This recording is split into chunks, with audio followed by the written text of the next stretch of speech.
It's saying it's live on OBS, but on YouTube it's saying it's not available.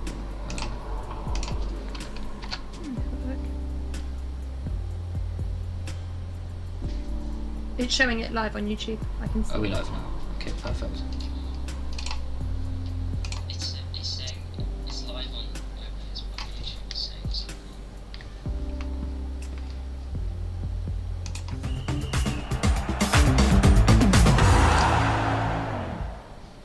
Hello and welcome to another live streaming podcast from Fantasy Football Scout. We're back just 3 hours after the last one, but there's plenty more to discuss. I'm joined by Chris once again, and for the first time this season on the Scout channel is Sam, FPL Family, Premier League official pod, and lots of other things. Sam, how are you doing?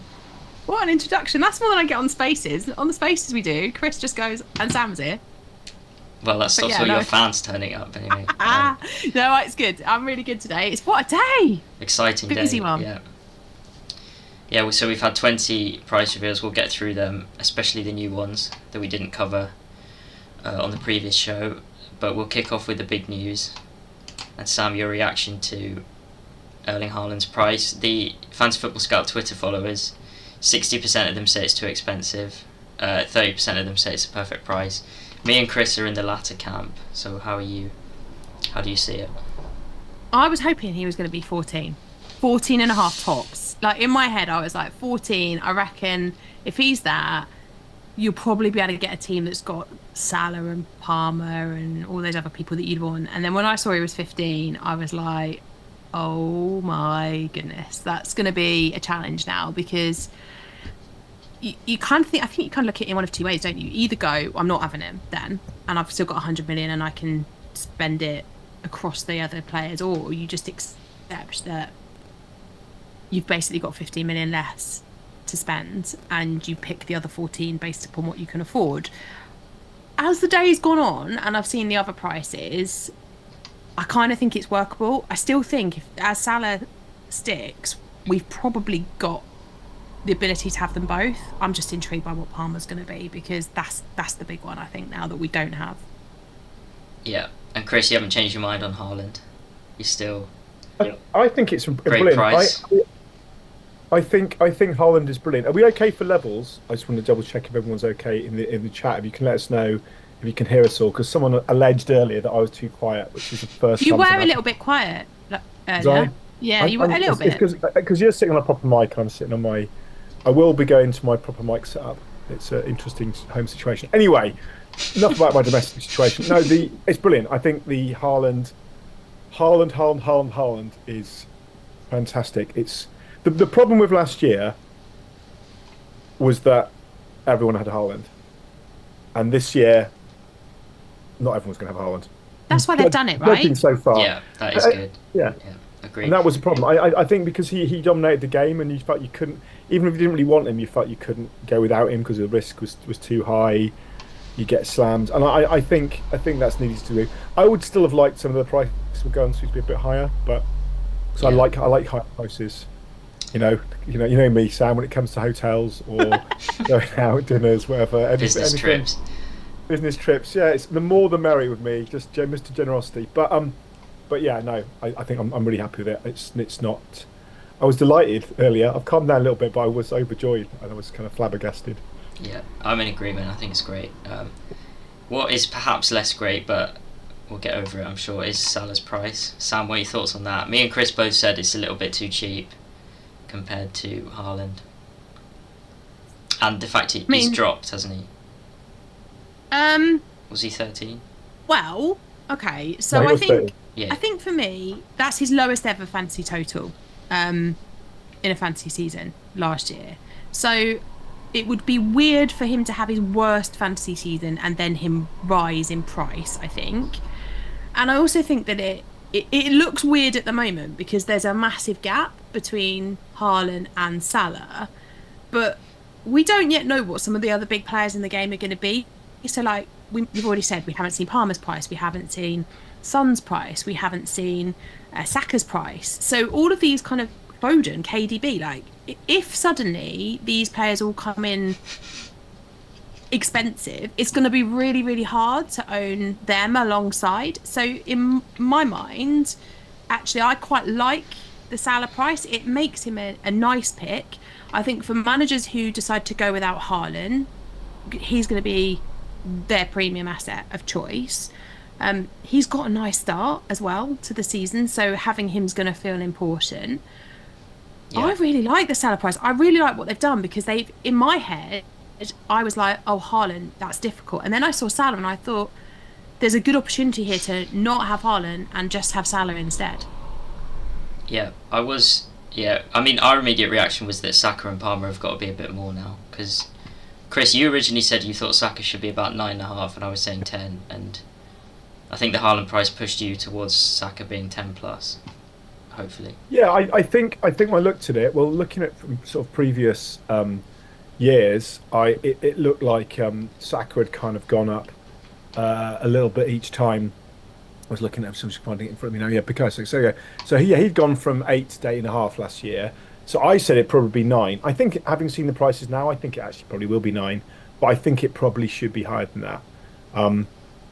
I don't think they're going to put him up as much as you think they are. Because I thought when I first saw the price, when I saw Harland, thought, yeah, okay, everyone's going up 1.5 million, 1.5 million, 2 million, it's going to be huge. And I now, having seen the other prices, I'm less convinced that's going to happen. I think some of the other ones, there's been some surprising ones actually, but some of the ones have been more gentle. Yeah.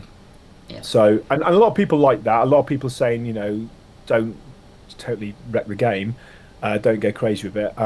But yeah, I would have liked a little bit higher. But we'll see when he comes out.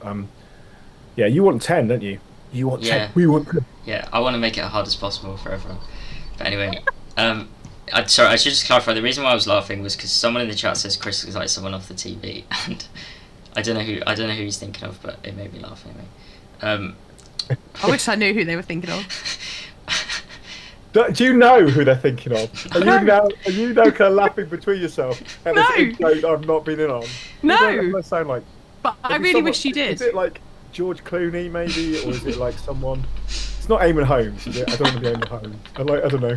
Please get back in the chat and tell us who it is. I suggested Esther Ranson in the chat as that maybe that was, but it's not about it. You said you called Declan Rice Damien Rice earlier, which I almost lost the plot. David Rice, You did that on the space the other night as well. Did you not notice they did that the other night? You love him. It is Damien Rice. Just because he's had to go to witness protection after that thing happened. He's had to go into. Yeah, okay. I also think, going back to Saka for a second, they priced Ollie Watkins. Yeah, well done, Sam. they priced back Ollie Watkins at 9. I think Saka, as a midfielder, has got to be more than Watkins. Even as Watkins was the most expensive, like the most highest scoring player in the game last year. Look at that. Saka's got a bigger body of work as well, hasn't he?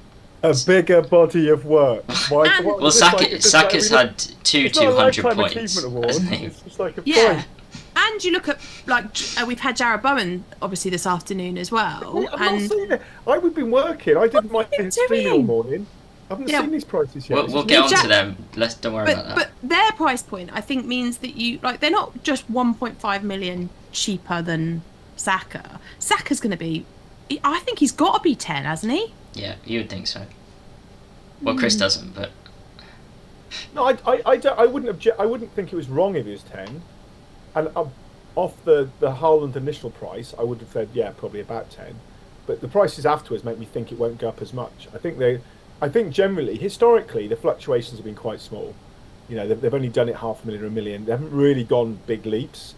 That's why the Harland thing, considering how expensive it was already, I mean it's only 1 million up, but how expensive it was already, was a huge sort of statement of intent. And now it's a bit more mixed across the place. Yeah. Like that sack, the Harland thing was a bit like the exit polls coming out. It's like, wow, what's happened? And then afterwards you get the little details sort of changing. Yeah. For politics, you see, I'm tying my lives together. That's good. Can I ask something? Actually, can I ask something before we go on from Salah? Because I was arguing about this earlier, and I think I've lost the argument with FPL because it's happened. But I still think I don't understand why Richarlison is a forward and Salah and maybe even Havertz maybe it'd be easier, and Salah is not. Sam, can you inform him, because I try to, and because Salah's a winger, isn't it? It would break the game. If you move Salah, you have to move Palmer, Saka, everyone. Yeah.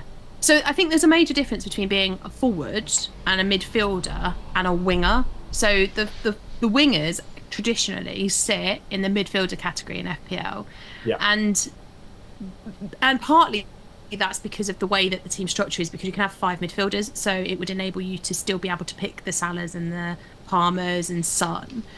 With Richarlison and Havertz, they play in a 9, so they are forwards in the game. Now, last year they were classified as midfielders, and at the time I remember being like, Richarlison's not going to play. He's only going to play as a 9 for Spurs. Like, I couldn't see him being anywhere else. And all right, he's occasionally used out on the wing, but it's an occasional use there. That's not his regular position.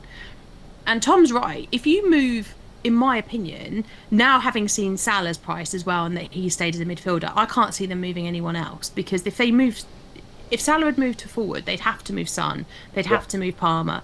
So that's why Richarlison's a forward again, and it makes much more sense to me. And also, it's so much better now because there's 2 additional forwards that actually have you could credibly buy them. Because if we're talking about these prices that these players might come in at, like, those 2 have got nice price points, I think. Like, and Richarlison, if Spurs don't sign a forward, I think I said this to you earlier, like when we were away, Spurs don't sign another forward, Richarlison, as long as he's fit, he's going to start every game. Yeah. I love Richarlison. I was you do. Virtues to you before he dastardly left our club to save us from financial ruin and went to Spurs. Came to a better side, yeah. It's playing less. But yeah, touch heat maps. The interesting thing is, I was looking at heat maps earlier, and everyone loves a heat map. We all love heat maps. But Salah's he's got as much time in the box as he's got on the wing.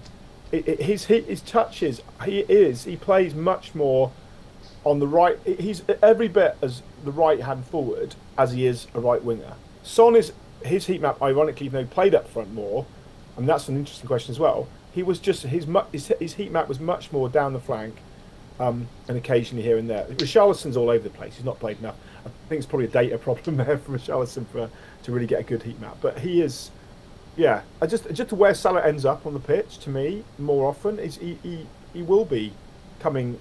He's in that right hand, or depending how you look at it, right hand edge of the box all the time. But you look at the Liverpool team sheets, and who's up front? It's not Salah, is it? It's Nunez, or it might be Gakpo. Like, that's how they set up as in their team structure. He is one of the front 3, but he's not the central point of that front 3. Okay, now I realise I've lost this, so I won't keep it on again. But I want to ask your opinion. You answered the same as everyone else. I don't know. I think, yeah, Gakpo's more deep than bloody Salah as well. And Gakpo's heat map is the other flank of Salah, right? It looks very similar, but actually slightly deeper than Salah. But Gakpo's as far out of the wing, and actually less touches in the box than Salah has as a heat map. So I don't know. I'm not in charge, and clearly I'm wrong. Thank goodness. In my universe, I think it would be different. It's like your fantasy team all over again. Okay, well, let's keep to the Salah and Harland discussion, Sam, and look at the ticker from the Fantasy Football Scout members area, which is 40% off at the minute. The best price you'll get, links in the description. So, Sam, looking at that, what are you thinking about sort of captaincy-wise? Because both of them play Ipswich in game weeks 1 and 2. So, what do you think that says? You need them both, or? So, when I was listening to you two chatting earlier, I was kind of intrigued by what was happening in the chat, and there was a lot of people in the earlier video chat saying, I'm just going to go without Harland. And Chris was talking about, but it's really hard if you don't start with him to bring him back. And actually, the fixture ticker, I think it does look like you need both of them. Like, I look at the ticker and I think I wouldn't want to be without either. You're going to need a really big sofa to hide behind if you go without them. And I also think that for me, in the opening, like, it depends on how you're planning to play the game, right? In my head, I like to hold my first wild card as long as possible, because that allows you to delay your second wild card and all of that jazz. So that's traditionally how I like to play the game. So when I'm looking at Liverpool and you sort the fixture ticket for the first like 6 weeks, because I definitely don't want to play my wild card if I can help it before then. Liverpool is second on the ticker. Like, they've got a really nice set of fixtures. Man City's all right. It's a little bit mixed in the opening 5 game weeks. They've got Chelsea up first, but then it's Ipswich, West Ham, Brentford before the game against Arsenal. Now, Chelsea and Arsenal, I wouldn't, no offence to you and your boys, Tom, with Chelsea, but I don't think Man City go to Chelsea or play that game against Chelsea worrying about it. I think they'll be quite he got a brace last year at Stamford Bridge, so yeah. Exactly. And then, the game against Arsenal could be huge for the title race, which is ridiculous to say that when we're talking about a game week 5 match, but nonetheless it will be a big fixture, and the person that wins that's going to get some advantage. So whilst they sit further down, if you take Arsenal out of that and say you look at it for the first 4 game weeks, Man City shoot right up the fixture ticker because you remove that Arsenal game, which sways where they sit. So in my mind, you have them both, because what could very well happen here is that in the opening 2 game weeks, as you say, you've got Ipswich for Liverpool and then Ipswich for Man City. If you don't have one of them and they bang, and then you decide I want them, realistically, the only way you're going to be able to do that is either to leave a massive chunk of money in the bank, which no one's going to do heading in the early part of the season, because you don't know where the value is yet. You haven't had enough time to work out where's the value in the defenders, which of the premium defenders do we have to have, which of the midfielders offer us the most value. We haven't seen that yet. Like, it wasn't until past game week 7 we got that with Palmer last year. So those early weeks are all about kind of feeling your way and finding a balance in your team. So you're not going to leave 6 million in the bank to upgrade somebody to Harland. You're just not. So the only way you're going to be able to do it is to play a wild card and then change your team up to bring them in. Now, for some managers, that will be absolutely the right strategy. The way I like to play the game, that doesn't really work with my strategy moving forward. So I want to put myself in a position where I can have both of them for those games, and then know I can move one of them out if I'm finding actually there's a better option and I don't need to spend that level of budget. And instead of having Harland, maybe I can have somebody slightly cheaper. One of the players that we've been talking about already that we know the prices for, Richarlison if he starts well, or Havertz if he starts well, maybe I can go down there and then use that money to upgrade my midfield. But I don't want to be trying to strip back money from my team, spending loads of transfers, or wasting my wildcard by having to use it early. Makes sense. Yeah. Tottenham have actually got quite a difficult start, haven't they? Yeah, it's not the best start, yeah. They've got, Leicester away, and Leicester are going to be wanting to make a mark there. They're not going to be pushovers, are they? You've got Everton, obvious loss. Then Newcastle, Arsenal, and Brentford. So it's there's some tough fixtures there. When are you going to start getting your first points? Well, you look at it. I mean, Leicester's massive, right? But it's going to be Maddison playing his Maddison and that's a big game for him going back up there. Everton, I mean, that's a given, 3 points there, easy peasy. Then it's the Newcastle away fixture, which is difficult. Then we've got the first of the North London derbies. It is a challenge. If people go, I'm not having a Spurs player in these early weeks, I can understand totally why people would do that. I think there's enough blue fixtures in there. If you delete the Arsenal and Newcastle weeks from the ticker, the Spurs fixtures around that actually look really nice. And that's the one thing I would say with the ticker. The fantasy football stat ticker is brilliant because you can delete the game weeks. If you delete out game week 4, where Spurs have the North London derby, Spurs rise massively up the ticker. And you have to kind of weigh that up, because actually the North London derby ends up usually being quite a high scoring game. So if you've got a Richarlison in there, or a Son, or a Maddison, or whoever it is that you might end up with from Spurs, actually, that could be still a decent option. When you look back at that game last season, there's plenty of goal potential in a North London derby. Do you think 6 is the ideal? Oh, sorry, we've got to go to player price, but do you think the 6 is the optimum? That's what we always do it on, the next 6, right? Or the next 5 or 6, what you always do it on. Because it is interesting. At the start of the season, I don't know. Obviously, when you think a bit more long term, I guess within 6 games you can recycle a number of players. So that does make sense. But yeah. And I also think that you've got international breaks. you've got 10 weeks, Everton top of the fixture ticket.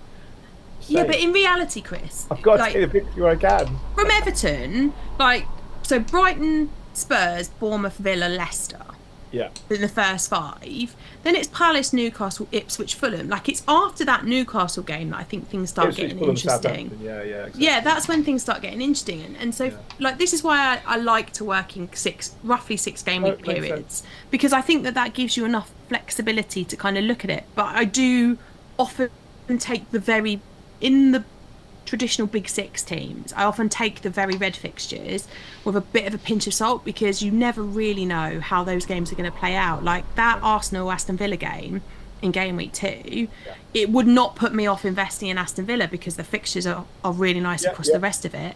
And it also wouldn't put me off investing in Arsenal just because that game was there. So use the ticker, but also just think about would that one game might have a big impact on where they sit on the ticker. So just be mindful of it. Yeah. All right, we're going to move on to some of the new prices now, Chris, which you claim you haven't seen. Come Come on, Chris. So what have you been doing today? So here we go. So they're about to appear. Feigning things. Yeah, okay. Two very exciting midfielders, in my opinion. Yeah. Who obviously are away with England at the minute and not doing too much, but I think they're both very kindly priced, especially Bowen. What's your immediate reaction, Chris? I should just say for the podcast, Jared Bowen 7.5 and Anthony Gordon 7.5. Yeah, I mean, the first thing I'd like to say is they should both be forwards, but otherwise, no, I'm not. For goodness sake. That is Come on now. Okay. Yeah, no, they're both getting splinters at the moment, aren't they? They're not really. They can't even say they're enjoying the German weather because it's been pretty horrendous. It rained a bit when we were out there, and it's been. Anthony Gordon doesn't like riding bikes either. He doesn't. Yeah, he can't ride a bike. What No. can he do? Yeah, it's interesting. They're the same price. I don't know. Like, they are the sort. I think that's well priced. If once we say the players in that range, but then you're telling me you think Saka should be 10. I think if Saka's 10 and these are 7.5, this is very generous pricing. I know we don't know that Saka's 10, and that's a made-up price we've made up ourselves, but that's very generous pricing. I think this is about right. Yeah, I think Gordon. Bowen seems cheap to me, Sam. Sam, what was he last year? Do you know? Gordon. I'd go Gordon over Bowen here. I like Bowen, but I would have gone Gordon first. Bowen's got what, 3 seasons now of really strong goals, hasn't he? He definitely got 16 last year, I think. I owned Bowen for a lot of last season, and I really enjoyed owning him. And when these prices came out, I actually really liked Bowen's price. I was like, that feels nice because he's so important in that West Ham team.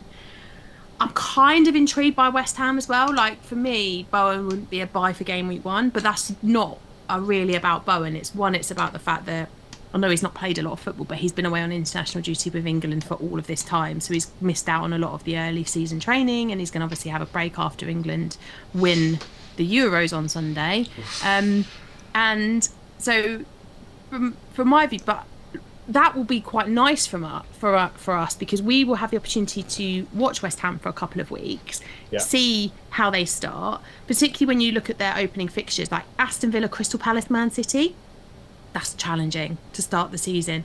But then after that, Fulham, Chelsea, not going very far for those two. And then Brentford, staying in London. In fact, I don't think they leave London at all, do they, until like the end of November? Yeah, it's mad, it's madness. So, from a travel perspective, but also from game week 4 onwards, West Ham look really good for investment. So I will be watching Bowen for game weeks 1, 2 and 3 and then looking to invest because I think at that price point that's going to be a really nice third midfielder price. I think given where they price Salah, I think your third midfielder will be somewhere in and around that 7.5, 8. Maybe if you don't have Harland you can get 8.5, 9 in there. It depends on how the rest of the game gets priced, but Bowen I think at 7.5 feels really, really attractive.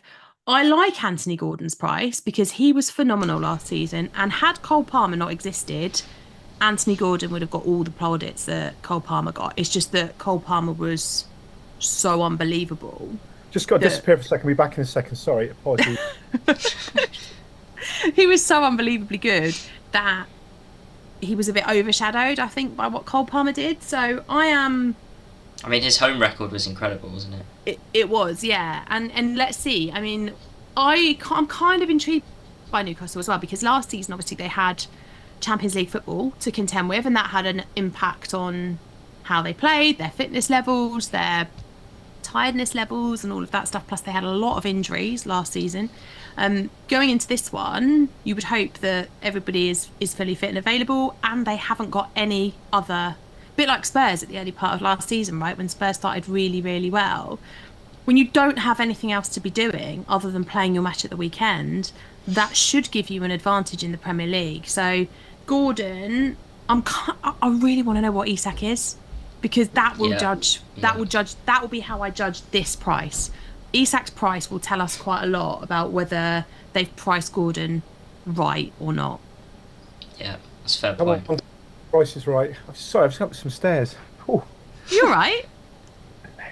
I thought my son locked himself out, but it was next door. Oh, blimey.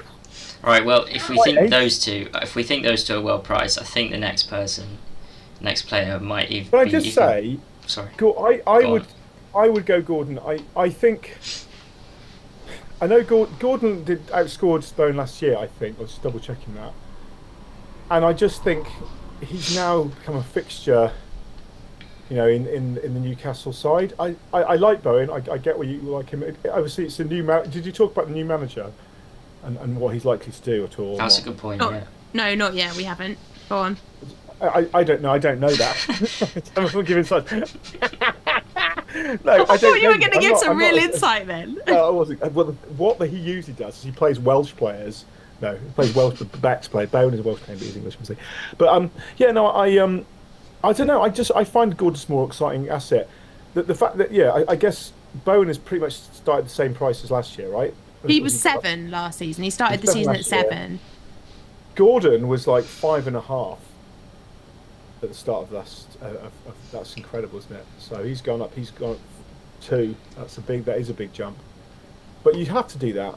You know, he's going to be an attacking player. He's going to get assists and goals for Newcastle, who are an attacking side, right? So, yeah, I don't know. I'd be more interested in Gordon than Bowen. I think Bowen is a good player, but I'm more interested in Gordon. Sorry, I'll let you go on now. I was going to come into tonight, but I didn't. I do think the discussion about those two is kind of a bit pointless when you see the next player, who for me is going to be an absolute game breaker, and he's going to have massive ownership. And it's this. Here we go with the Chelsea bias. It's Nkunku, right? 6.5 million midfielder. Why is he a midfielder? Well, he played on the left primarily last year. And I get Jackson that, up because front. it goes back to this conversation, I guess, that we were having before about Son and Salah. Like, he kind of did play in the Son, Salah, Palmer-y, that wingery position. So it does make sense, but equally, I do think he could break the game. Yeah, I agree. He's insane. Like, he won the Golden Boot in the Bundesliga year before last, and obviously last year he was injured, unfortunately, for much of the season, but he did. I think he got 3 goals in 6 starts in the end. Yeah. So he showed his class, and yeah, I think he's going to be unbelievable. We'll have to see in pre-season, and he could well be playing up front. We'll have to see. If Palmer's massive, and you want Harland, and you want Salah, and you want Saka, and you want Son, then actually, that's what you look for, isn't it? You're like, I think in Spurs, you'll look at Son, and if you can't afford him, you'll look to Richarlison, and it's going to be the same at Chelsea. It's like, here's Palmer, whatever price he is.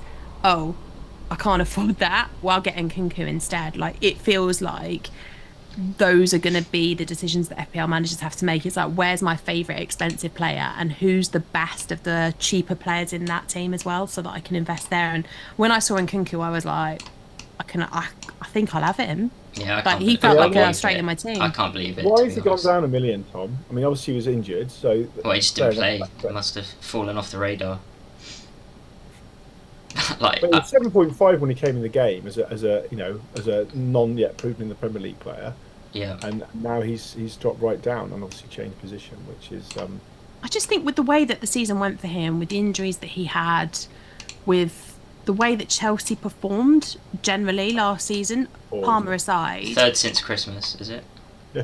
Well, yeah, but you know what I'm talking about, though, Tom. It's like we were rubbish for most of it. Yeah, like, it wasn't a good season for Chelsea at all. And no, you were right. Moving, like, I could imagine a conversation with, what do we do about him? but he's been injured. He's barely played. When he has played, he's been in a Chelsea team that were improving, to be fair, at that point, but weren't great. They're now under a new manager. Goodness only knows what that's going to mean for them. Yeah. They've got a star standout player, but everyone else feels a bit the same. So I wonder what that means for the rest of the Chelsea players, because if Chelsea, he's post the City game, I've got a really nice run, right?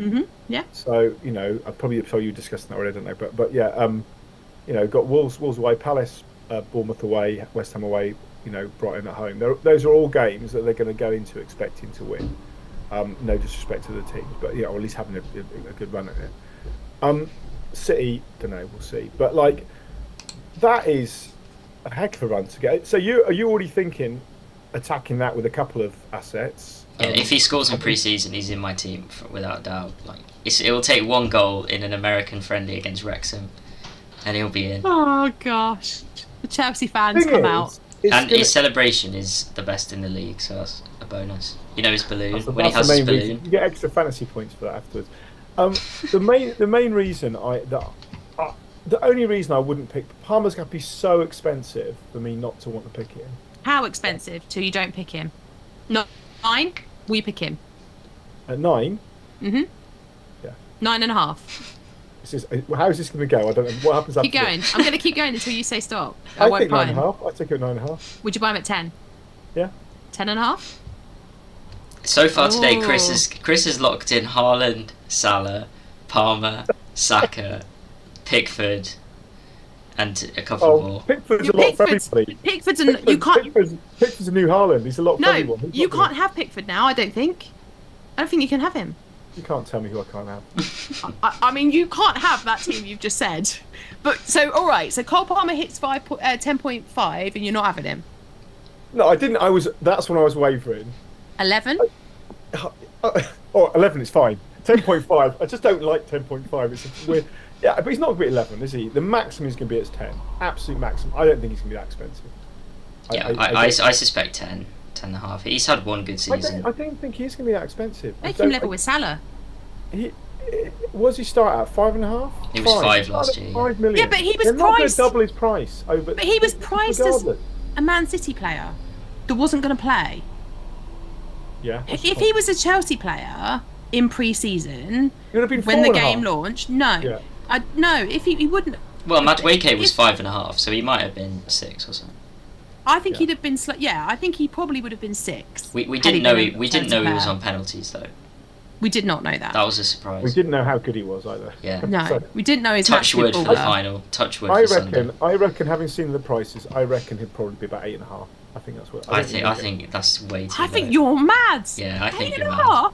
Crazy! I'm mental. If he's 8.5, he's got 99% ownership. Yeah. I don't think so. Anyway, well, we'll go on to the next player, Chris. Let's go to price we actually know. Another new price. I reckon this guy has got big game-breaking potential as well, and that is Bruno Fernandes at 8.5. I thought you were going to say Pedro Neto. Bruno Fernandes, what was he? The top scorer 2.5 years ago. 2 years ago. It's 8.5. I rest my case on it. Ding, off we go. I think that's cheap. I really do. Did you know that last season was his second best season in FPL?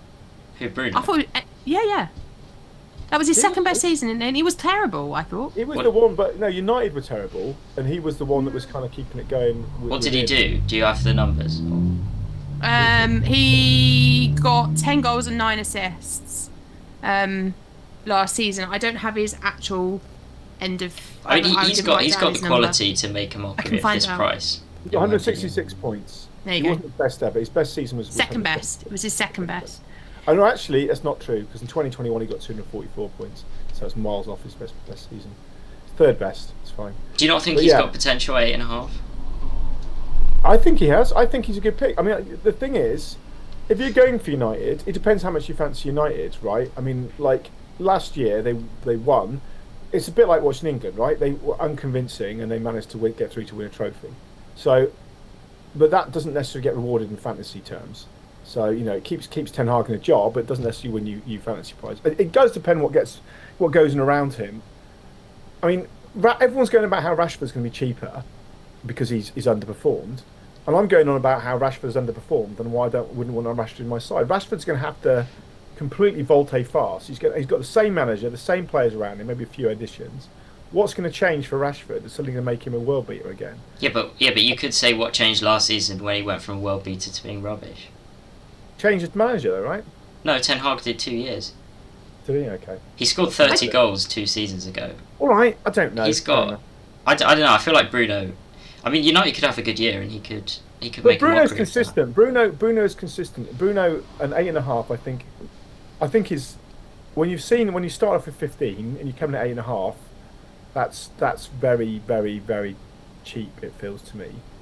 But it's going to make. But what it does it creates an option. Like what we're going to get, I think. Get 1 or 2 crazy standout prices that make us not want to pick those players, and then you're going to have lots of teaser prices everywhere. So people are going to kind of feel they can get other players. I think the only way you get Harland, as was said this morning by someone in our chat, is that you have to be going a load of 4s and 4.5 million defenders, or maybe there's some amazing out of position sort of midfield or something that's underpriced again. You're not going to be going in with a strong midfield or certainly a strong defence and hard. It's going to be hard. So, but yeah, I don't know. I'm hoping this encourages people to pick more differentiated teams. But I don't see it going back to how Saka and Palmer are going to be 10 if he's 8.5. I just think that would feel weird pricing to me. But I know we're going back to Palmer saying I think Fernandes. I don't really like United that much, and I don't think they're not about them as a club. I mean, it's obviously a rich historic club, but I'm not excited about what United's going to do this season. Oh, I thought you meant you just didn't like them because they took Rooney. You were saying that earlier. No, I was saying they can forget trying to get Bramthwaite. They're not having that. But yeah, no, I just don't fancy them as. I don't look at them as someone's going to be vying for the title. I don't look at them as someone's going to be scoring loads of goals. It's not impossible that will change and they make 1 or 2 interesting signings and go. But I don't see what's going. They've kind of scrapped their way through and occasionally turned on, but more often not. So I guess we'll see pre-season. But do you want Fernandes and Sam? Are you thinking that's someone you want? I'm more interested in Bowen and Gordon than I am Fernandes. I think. I don't want Bruno at all, and the price has just made me go meh. Like, I think, honestly, Manchester United was so poor last season that there's nothing about them right now that makes me want to invest. That might change. Like, they might come back. But my personal view is that the new ownership at Manchester United will make a difference, but it won't make a difference immediately. Like, I think it will take time to change the culture, to change what's been happening at Manchester United, to rebuild the togetherness that clearly has been a bit lost, the amount of dramas they've had with players, and let's blame Sanchez, let's blame Ronaldo, let's blame Marcus Rashford, whoever it is, for these problems that they have. Like, that's going to take time to change, and I know that Manchester United fans will want that to change quickly, and I think under the new management and the new hierarchy at Manchester United it will, and I think it's good that they're giving Ten Hag more time, because he is a really good manager. It's just it hasn't gone well for him yet. But my gut feeling is that it's going to be a rebuild. I'm not convinced by that. I'm not convinced. I think it's going to. What, that he's good? Yeah, I think he is. They conceded the most shots in the entire league. But that's on the manager for me. Like, sure, but I just think that there are good players in that team. If they can get themselves back to being a team again, playing for the manager, playing for the club, and stop the infighting and the nonsense that goes on at Manchester United all the time, because it very much feels at Manchester United that the players think they are bigger than the club, than everything else, and that's problematic. And from an FPL perspective, you never really know what Manchester United are going to turn up. Like, we saw good games from them last season, we saw terrible games from them last season.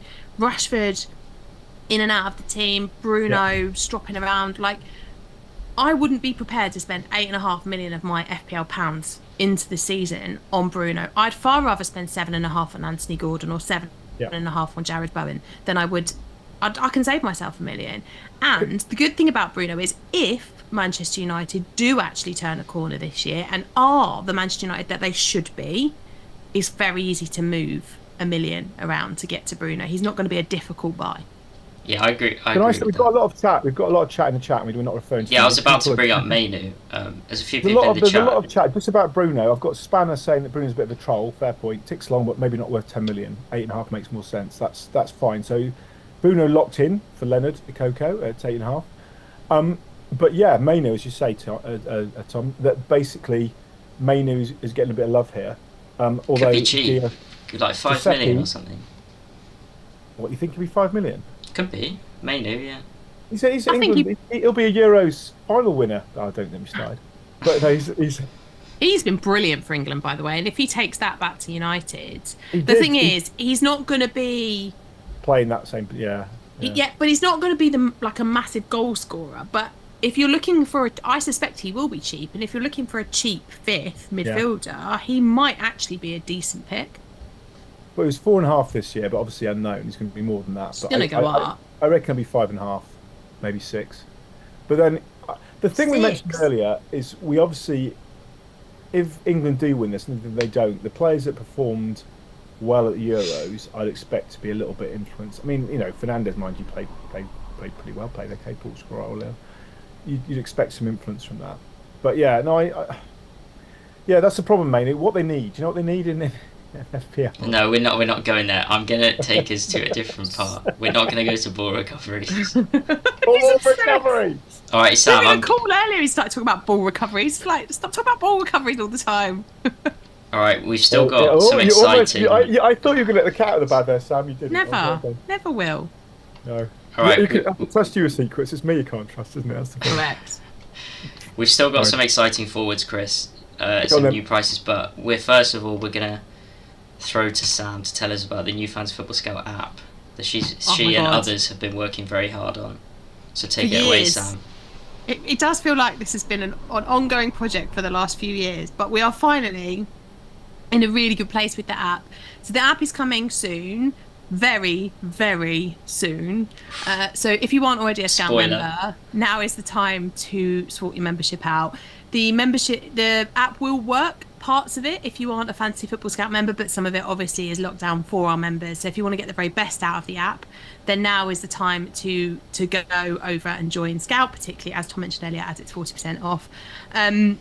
The app has lots of different features in it. It has a planner which you'll be able to use to plan out not just single game weeks but periods of game weeks. You'll be able to move players in and out over an extended period of time so that you can track your team and look at how that's working. You'll be able to make player comparisons like you can in the members area. They'll display nicely with all of the radars and stuff that you love about the members, but from the app itself, and the same for teams. The fixture tickers there, it will be editable. You'll be able to browse to your team and look at your points coming in live, courtesy of our friends at Live FPL. You'll be able to read all of the latest articles in there. There'll also be prediction data in there as well, so you'll be able to see the predicted points that the players in your team might get, and you can change them in and out over the week so that you can see how that might work.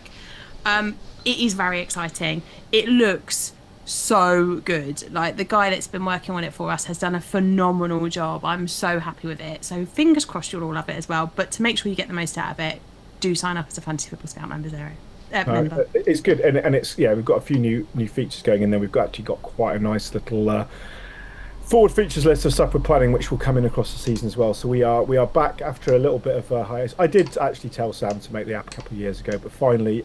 Yeah, about time. It's unbelievable the amount of grief you two give me. How long have I been trying to get you to agree to an app?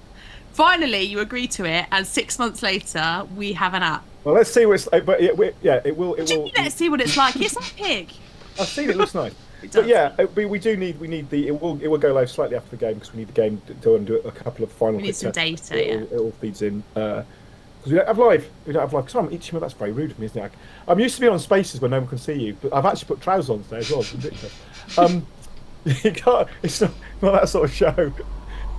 If we do the Fantasy Football Scout only fans, I don't think we're going to get a massive audience. No, we're not doing that. All right, we're going to leave that there. Move on. Let's remember to download the app when it comes out and make the most of it with the Fantasy Football Scout membership. The link is in the description. Right, we're going to move on to forwards, and last season's top scoring forward was, of course, England's superstar, the best Euros goal in history, That turn and finish, unbelievable. Cole Palmer assist as well. He's come in at 9 million. I'm sure yesterday that was 8 million, but a bit of Euros hype has sent it up. But he was he the top scorer? It was the top point scorer, wasn't he, in the game? Mm-hmm. No, that was Palmer. You just said that. Sorry, He was the top scoring forward. Yeah, forward. It was the top point scorer, was it then? Cole Palmer. Palmer. I should know that. Was that the question I was asking people on the street? Oh my god, I'm a nightmare. I can't. I had to. We did this thing. Are we ever going to use that video? Probably not, are we? Yeah, no, we are. When FPL comes out, we're doing. We'll look out. But we did a bit of a YouTuber style thing. We went out on the street and gave cash for questions, as it was. It was a very weird experience. But yeah, that was all the questions we were asking. Right, I'll go first on Watkins. I sort of slightly worry that he's going to fall between people's teams in the sense that you've got Harland, you're going to probably want Palmer, Saka, Salah.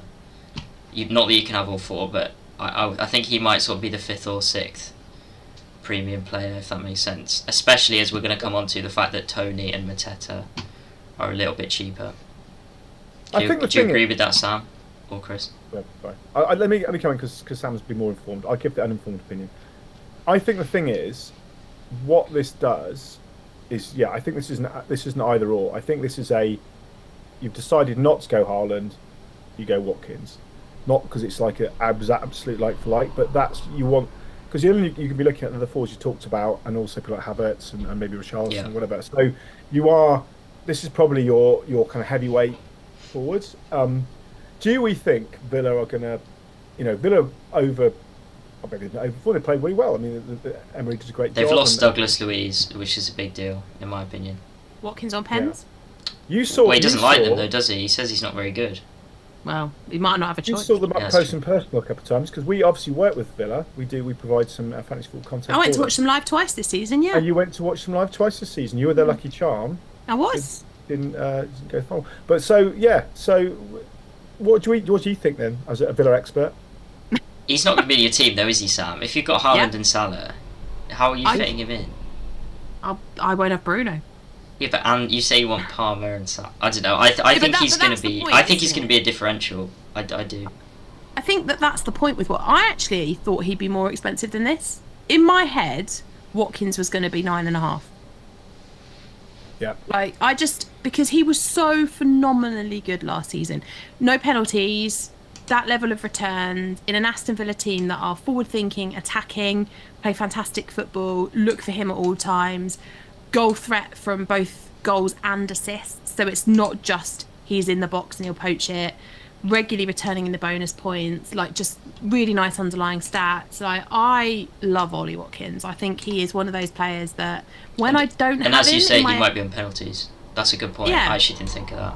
Yeah, might be on pens because I know he doesn't like them. Is Bowen a penalty taker? Not Bowen. I'm thinking of the Tottenham team. Who else would be the penalty taker? Well, Douglas Luiz is left. But he's left. He's gone to Juventus. With his lady. And his girlfriend. Yeah. So when you look at the rest of the Aston Villa team, the obvious penalty taker to replace Douglas Luiz is Watkins, because he used to take them before, and then at the start of last season when he wasn't on penalties, we went, oh well, that's not great, is it? Because now that's one less string in his bow. And then he scored a hat-trick, didn't he, that week? Yeah. Still went on and had a fantastic season, right? And so I look at this and I go, there's two issues I have with Villa. The first one is, like Tom says, it's how do you fit them in? Because we've got all of these other players. And I think Watkins is going to be one of those players that right up until when you see the full game, it's at that moment that you'll kind of work out how Watkins works. Because and it's only an if you get a really cheap third forward like we had with maybe like someone like Mateta for last season, then it might be workable to have Watkins and Haaland together as a pair. But we won't know that until we see who those other forwards are. Chris Wood, maybe. What about looking at his stats? So he got 228 points, huge last year. 19 goals, 18 assists. Incredible. The assists. That 18 assists. His expected assists was about 3, I think.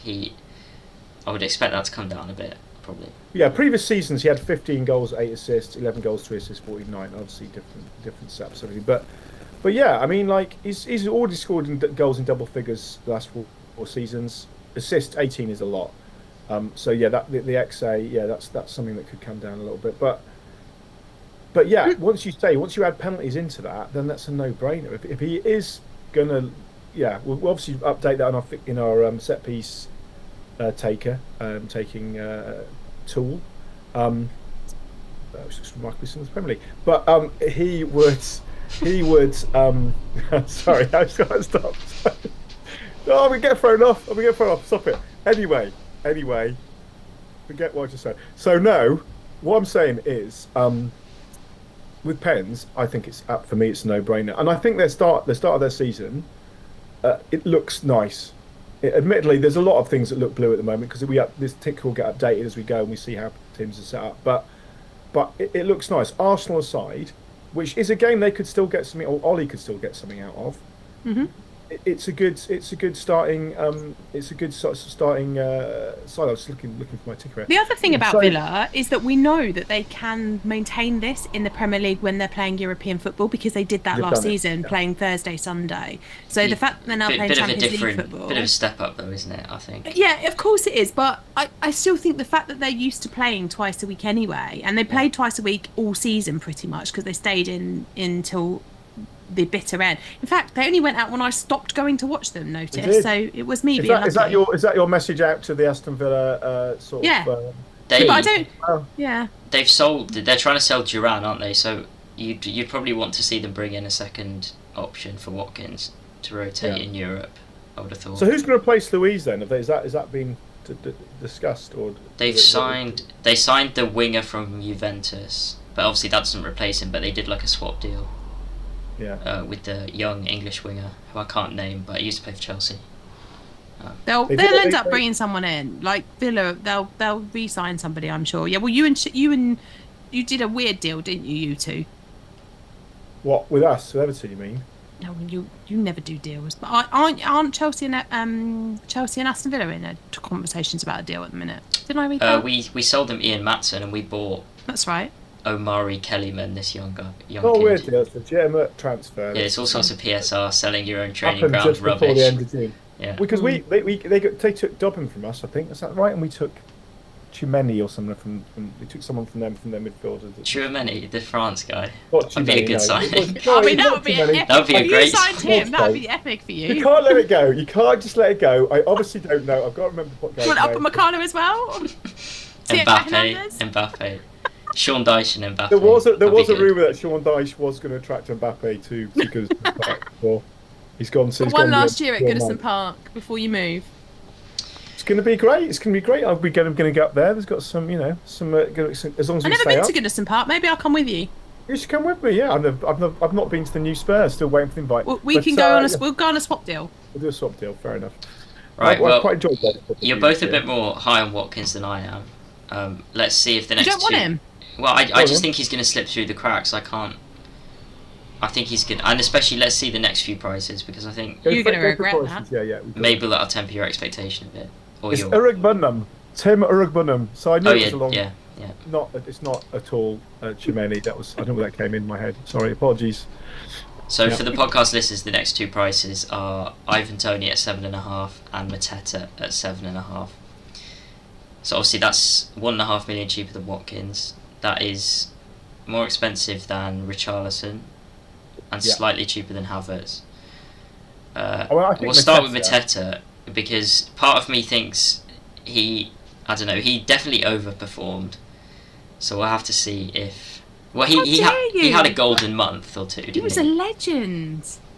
Well, he did, yeah, he was, but I don't know, it's not a massive body of work, to use the phrase again, Chris. But I don't know. What do you think about Mateta, Sam? 50% price hike. Started last season at 5 million, and this is what I'm talking about. If there is a player like this, that's why Harland and Watkins might be feasible. I mean, look, most of the season, pointless, but a good enabler he was last season, and then he came brilliant, didn't he? Towards the back end of the season, I think it was 13 goals and 3 assists since game week 25. 105 points. Like he was. I mean, Palace were flying, but Elise's gone now, hasn't he? Yeah. Yeah. I mean, that's the Jordan Ayew's not quite the same. No. Do they keep Eze? Like, there's a lot of kind of ifs and buts at at Palace They've this surely season. got to keep Eze. I think the thing is, for Mateta, you've got to bear in mind about the early season. He's only really playing 90 minutes since game week 17. Before then, he had a couple of 90s, but it was mainly dribs and drabs, sub appearances, 90 minutes here, 20 there.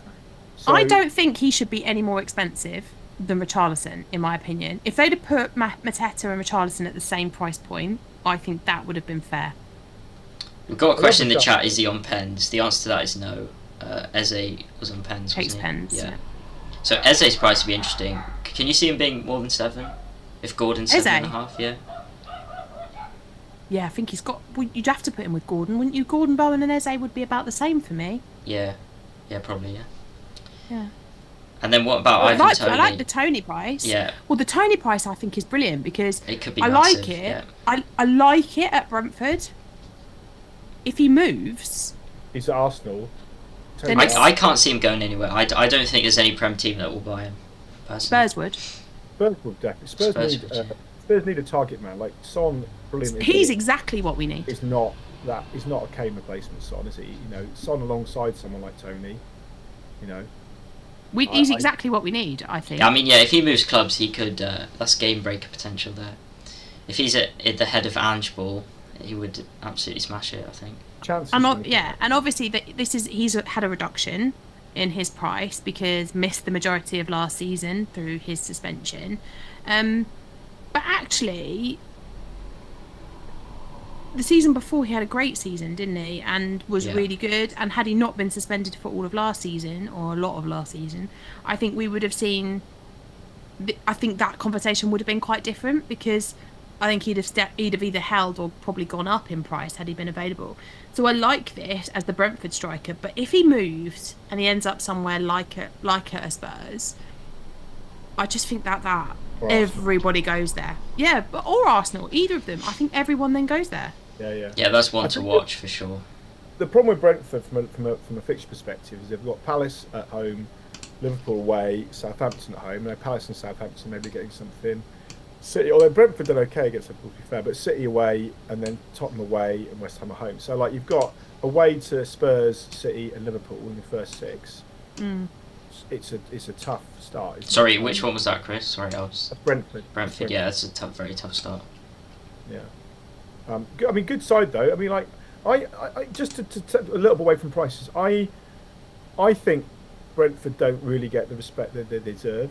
I mean, obviously last season was tougher, but for a team that's not come out and spent a fortune, it's like Brighton get all the praise for what they're doing, and Brentford done a very sort of similar job. Okay, they weren't as high up as this season, but they've done an incredible job as a club. They're very well run.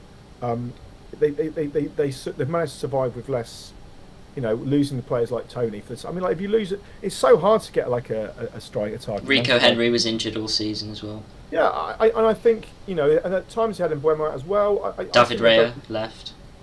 Yeah. We could do a swap deal because they loved Reguilon, so they could have Reguilon back and we could have Toney. Yeah, that feels real fair. That feels very equal value. Yeah, very fair. Chris, Brentford's your local club, isn't it? Brentford is my local club. Trying to get in. Going down there. If any tickets available, if there's any entertainment VIP opportunities available, I'm available to come down and regale people with my knowledge of fantasy football or lack of it. But no, Brentford is it's walking distance. My boy's been like 2 or 3 times. I haven't yet, but it's shameful. It's not far from the Sky Studios. Just working a lot too much, really. I've got to get out to do some games, but yeah.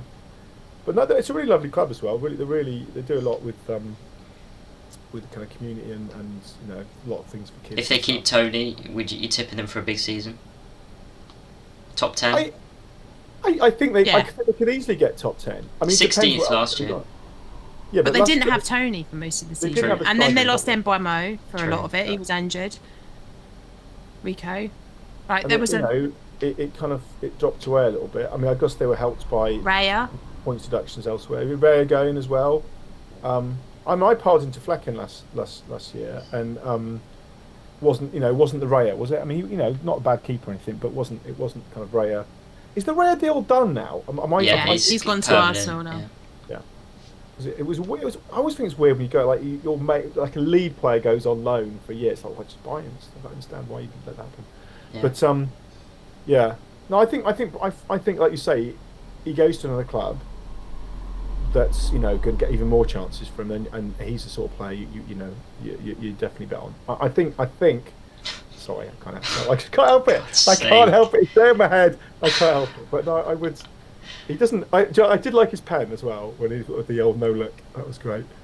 The old no look pens. Did you see that video that they made? I did. It was hilarious. Yeah. It was really good. Yeah. No looking at everything. It was very good. No look. Love that. It was really good natured. That I don't know.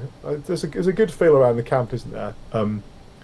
You can tell that they're enjoying it. Yeah, I do think I'd worry a little bit if he stays, because he's he made it clear. He was saying a lot last year. He kept saying it. I want to go, etc. So I don't know if he doesn't get his move. I do worry slightly, but that would just make him a better option. I don't think he's sulker. I think he's pretty. I think he knows what he wants. I think he is. No, fair enough. These that they do know their mind, don't they, these footballers? So we've gone through Watkins. So let's recap on some prices. So Ollie Watkins, 9 million. Jared Bowen of West Ham midfield, 7.5. Anthony Gordon, 7.5. A midfield, both there. We've had Jean-Philippe Mateta forward. He's a forward.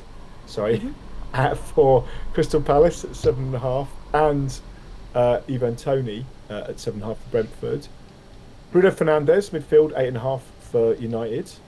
And then we talked about Nkunku at midfield, who's 6.5 for Chelsea. Did we talk about Brighton? We've got a couple more now, Chris. Sorry, apologies. I thought you finished. I did apologise. Neto and March, right? Coming right up. There we go. So for the podcast listeners, Pedro Neto, 6.5 million midfielder, and Solly March, 6.5 million midfielder. Two players that had a lot of injuries last year, so we haven't seen too much. I mean, Neto, when he played, he had the most assists at one point, didn't he? I think. Yeah. And the most assists against the top 10 teams. Yeah, his pace caused a lot of problems, and obviously Solly March. I'm not convinced he's going to be fit, for game week 1, but he's a decent price. I mean, it depends what Matoma is, I suppose, and a new manager. But Pedro Neto, Sam, first of all, do you think he'll stay at Wolves? 11 assists and 2 goals, but only 86 points. But he had a chunk of time for injury, like a couple of times, and he was off protracted twice for like. He's been linked with a move away, Sam, to Spurs, hasn't he? He seems to always be linked with a move to Spurs.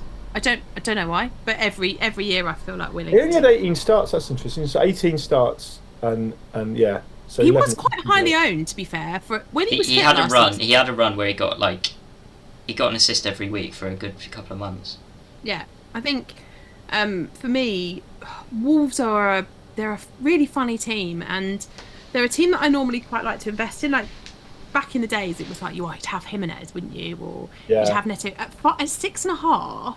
I feel like Neto is at a really difficult price point to afford, because I know that sounds ridiculous to talk about affording a 6.5 million, but I think with all these people that we're talking about and these expensive price points, the chances are you're going to need 2 proper budget midfielders. Like 5 million, 4.5 million, and 6.5. Yeah, it's just so it is that awkward price point. I know exactly what you mean. Like, and he's not better than Nkunku as well. I'm sorry. No, he's not better than Nkunku. 4 million's a punt.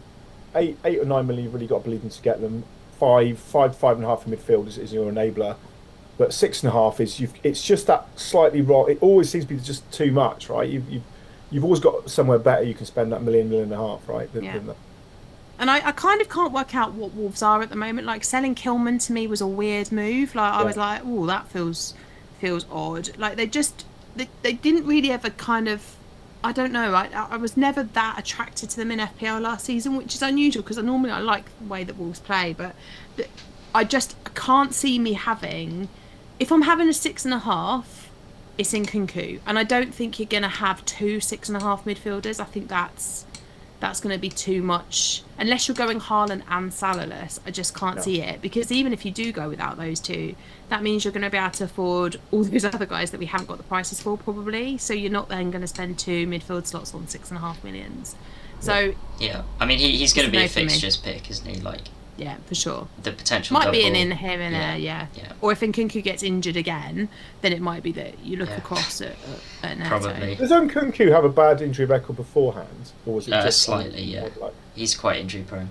I mean, he got injured in pre-season last year, and we didn't see him till Christmas. Yeah. So, and then Solly March is. We'll try and wrap this up fairly soon, but he. Yeah. I mean, there's not too much to say. He obviously missed the whole season.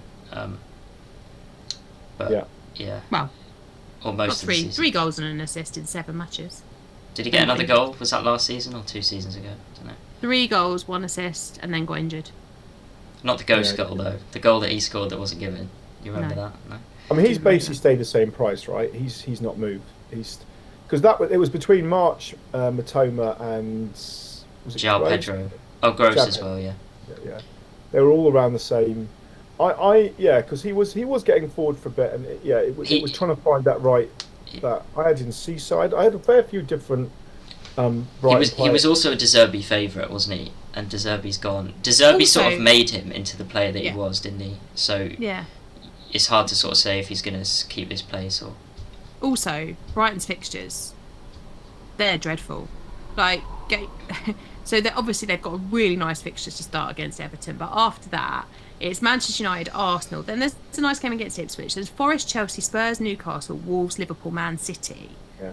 In the first 11 game weeks, like with a new manager, with players that have left that haven't really been replaced, or the players that have come in, not tried and tested in the Premier League yet. Like, that definitely feels like you stay well clear of Brighton. Brighton players, for me, actually feel like the sort of players that if you invested in someone like Solly March, might take some price drops. Yeah, and you might end up losing value in him. So my view is there's no chance I'm going anywhere near Brighton until game week 12 at the very earliest. They play Bournemouth in game week 12, and after that it's Southampton, then Fulham, then Leicester, then Palace. That feels like the run where you'd be looking at Brighton, but you've had 11 game weeks of knowledge by then to work out who it is you want. And I think, are you saying a lot of these players that those punts? Yeah, you want to see how the new manager's bedded in, how new players are bedded. You don't need to take a risk on those players. Yeah, they're definitely a team to watch with a new manager, and I mean Pascal Gross is big linked with the move away as well. So that would be a big blow. He's a good option, Brighton, always with the set pieces. I think so. Yeah, so that's just to recap before we close. Then the other price we didn't mention for those listening on the old pod haven't heard. We've got Jordan Pickford, England's number 1, at 5. Bernard Leno, the Fulham keeper, at 5. Salah, obviously 12.5. We mentioned that earlier. Callum Hudson-Odoi for midfield Forest, 5.5. Antoine Semenyo, 5.5 for midfield, moved to a midfielder for Bournemouth. Kai Havertz, 8. Now a forward, and Richarlison 7 now a forward, and then we've got Taylor Harwood-Bellis, the 4 million centre back you got quite excited about earlier, Tom, for Southampton. Leif Davis, who's a well sort of fancy. He's a lock for Ipswich, maybe a lock, and Ricardo Pereira returning for Leicester, the Premier League 4.5, and of course it all started off with Erling Haaland at 15, which was the kind of the bombshell. The bombshell that put, it was. Because I was questioning the logic of going with Harland for it. Oh god, I know everybody wants to hear it, but it's been the same price. So they did a good thing today. It's been a good. It's been exciting. If you want to hear our reaction to those prices, there's the podcast, the previous podcast on the feed, and also the earlier live stream. You can go back and watch that. We'll just quickly mention the members offer a final time, because now's the time to sign up, especially if you're still competing in Euro Fantasy and you want a couple of team reveals and the final bits of data for that to work out which England player is the best one to captain on Sunday. That's 40% off, link in the description, and you sort out your FPL season and make the most of the best FPL, non-official FPL app that will be available. It is, we can't say it's official. It's unofficial. The best companion app. The best companion app out there. The Fantasy Football Scout official app. Yeah, that's cool. Everything you need. Yeah, everything you need for a successful season.